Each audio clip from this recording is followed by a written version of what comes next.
Peter Jackson, back in the saddle, baby.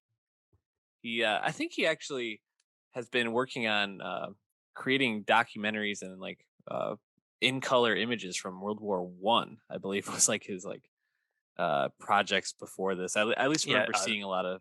Go ahead. Those Who Will Not Grow Old was that last Yes. documentary. Yes, I never saw it, but I saw the trailer several times Yeah, around that time.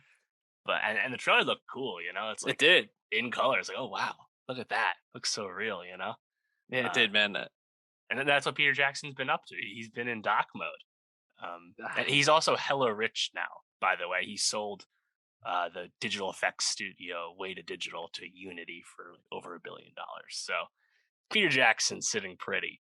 But we talk about a labor of love to go from World War One doc, which requires heavy image restoration, to a very similar but even more daunting premise, going through all this the Beatles Let It Be sessions, uh, audio and video footage to cull it into a documentary series.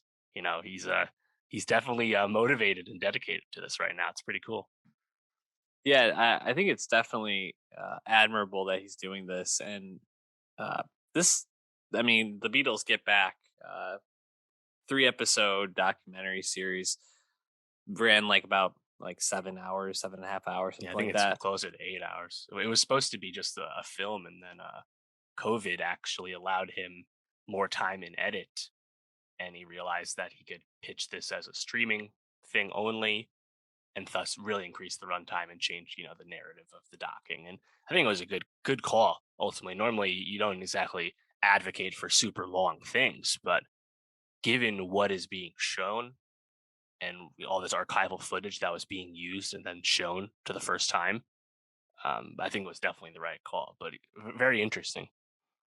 Yeah, and even the setup of it is interesting, right? So they have all this footage of the Beatles as they recorded their album Let It Be. This was in January of 1969 that they're doing this, and uh, Michael Lindsay Hogg was the director, he's capturing all this for what was supposed to be a Let It Be documentary. I actually never checked in to see if that Yeah, so that it did come out, exists. yeah, Yes, but and it wasn't very well liked. I think it was much more negative, mhm. like a portrayal of the mood of the sessions, and it's actually kind of hard to see. It's not like available to rent or anything as of right now. I haven't seen it.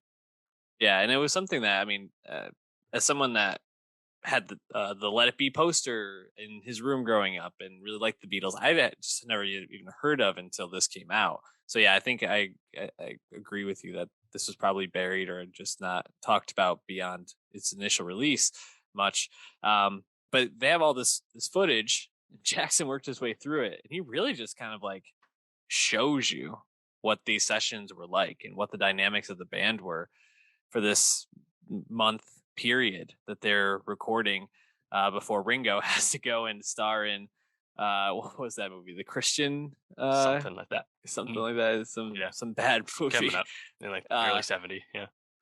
but of course, 1969, Beatles are on the verge of breaking up. Uh all the things you hear about, the Paul and John dynamics. Yoko Ono is very present in these sessions, constantly by John's side. Where does George Harrison fit into this duo of songwriters when he himself has all these uh, songs and ideas about music? And of course, I think for a lot of people, Ringo gets this kind of bad rap as like the fourth Beatle, just kind of there, but that's really kind of how he is in this, and it's really just fascinating to have all this footage where you're just with the band talking about these real world things, and it's just really interesting. I mean, as someone that has seen only one of the Beatles movies that they made, the feature films that they made, to really like sit with the band and like these people just being people, being themselves, goofy, mean, jaded. It was just really a lot to chew on, and I found it just really enthralling. But what was your experience watching? I know you're not probably as big of a Beatles fan as I am, but it's hard to Yeah. dislike this, I think. Oh, totally, totally. No, I was immediately taken with it as well. I think it starts off quite impressively with that opening montage. You see the timeline, however briefly, it's a few minutes of their career to that Mhm. point, right? It was really only 10, 11 years, the whole run, but it was obviously so eventful, so impactful, as everyone knows. But I think what's so impressive about the Beatles Get Back, just as a proposition, is that Beatles scholarship, Beatles ephemera has been beaten to death. It's like doing something about World War II academically. Like, it's been done. You don't have a new take. People know all this shit. But Mhm. the creation of the Beatles Get Back as a documentary series and the revelations that are publicized by showing all this footage actually is something worthwhile and new to add to that Beatles scholarship, that Beatles canon. And if you're a hardcore fan, I'm not a hardcore Beatles fan. I like the Beatles a lot, but I'm not a huge fan. If you're a hardcore fan, this is like fucking crack to you, right? Yeah. You just get to watch John Lennon be John Lennon. To me, that Mhm. was almost like a haunting thing in a sense because he's like a fucking ghost to me. To Mhm. see John Lennon just being himself, see 25-year-old George Harrison being himself. It's surreal shit. And especially nowadays, right? Celebrities, artists, there's a big thing about having your own production company, recording yourself, documenting all your things, whether you're an athlete, you're creative, whatever it is, right? But back then, this is a lot less common. And yet the quality of the footage is so good. They had microphones hidden, like they did a great job of really capturing what was going on. And even if it's 8 hours long, sometimes, yeah, you're just kind of watching them jam out and find a melody or something, and it might not even go anywhere. But when you do get moments of brilliance, like John fucking creating the Get Back melody out of Paul. thin air, and like, or so Paul creating the Get Back melody out of thin air in 2 minutes, John's not even there. Mhm. Like, just pure magic to see something like that, which, from what I understand, wasn't even in the original documentary that came out right after this. Yeah, well, I think Michael Lindsay Hogg's presence throughout this, he probably is the biggest loser in this because he just Oh comes God. across so annoying and just like you just want him to get out of every single shot he's in. But yeah, no, I agree, and it's definitely refreshing to see a documentary like this for music because you think about some of the ones we've gotten recently about more current stars, something like Miss Americana from Taylor Swift, which is just like total Taylor Swift propaganda. Basically, it's like Yeah. look at Taylor Swift, and these are all the causes she fights for, and this is how she makes these songs. While there's some really cool stuff with of her in the studio, a lot of it just feels so heavy-handed in terms of like Mm. this is why you should like her. This, I think, makes you run the gambit of emotions with pretty much every single person in the band. Paul probably is the one that I felt most vindicated watching this because I've always been more of a Paul person than a Lennon person. Mhm. Um, but I think he just comes across as like the person who's like, we need to make this work. Like, holy shit, we're the Beatles.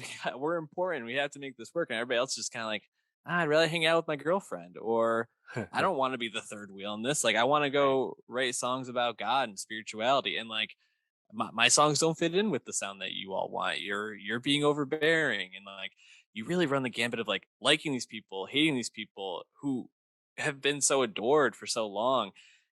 Like you said, everything that there is to be said about the Beatles feels like it had been said, and Peter Jackson still found revelatory stuff, and he kind of flipped the narrative about John and Paul on its head because I thought they came across as quite endearing towards each other. I don't Yeah. think they were like necessarily warm all the time towards each other, but you can just see that even at this late stage when Paul is openly talking about like, yeah, John's gonna choose Yoko every time.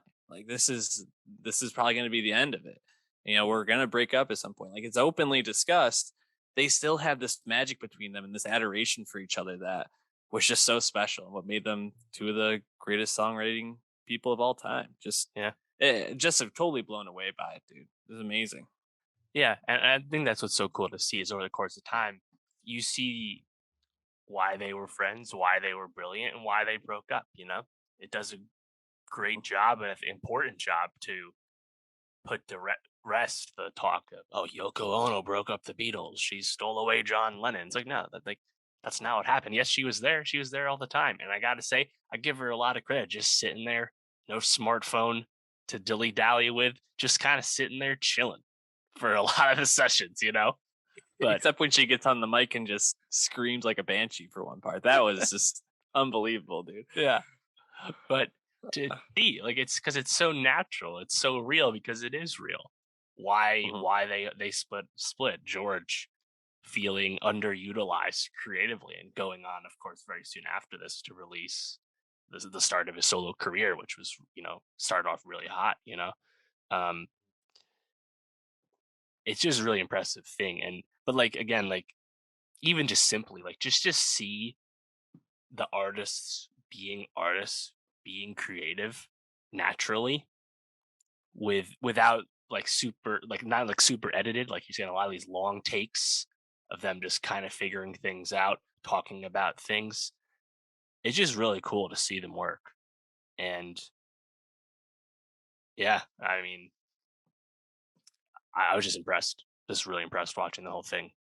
And normally I don't get up for like tons of music docs. There's been a lot of them this year, actually, funny enough. Yeah, the Todd Haynes Velvet Underground doc, Sparks Brothers from Edgar Wright, the Summer of Soul, The Ringer, and HBO's Music Box series. There's been a lot of music docs lately. Usually they don't really excite me unless it's a subject that I'm super, super into, or something that has potential to be like the Beatles Get Back, which is just incredibly impressive and just feels like found money to me, something like Mm. this, right? And I Yeah, can't even fathom what it's like to be a Beatles super fan and to see all this stuff again for the for first time. sure.